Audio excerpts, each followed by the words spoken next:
सकाळी लवकर उठलंय, bullet start केलंय आणि खूप लांबच्या दौऱ्यावर जाऊक मार्गाक लागलंय. आता मी इलय पाडगाव ते गारगोटी रोडला. आता ह्यो असा पाडगावातसून गारगोटीक येणारो रोड. आता इलय मी गारगोटीतसून पालीच्या रोडला.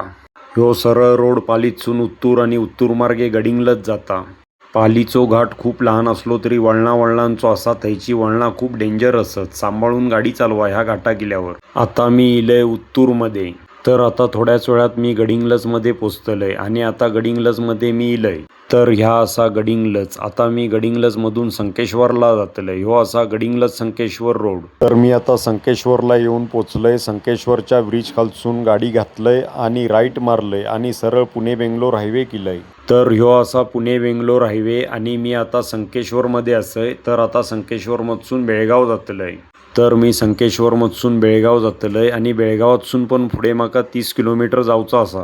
तर आता 2.5 तासाच्या प्रवासानंतर मी आता बेळगाव घेऊन पोचलय. तर आता बेळगावातसून मी हल्याळ रोडला जातलय. तर ह्यो असा बेळगाव आणि हल्याळच्या मध्ये असलेलो टोल नाको.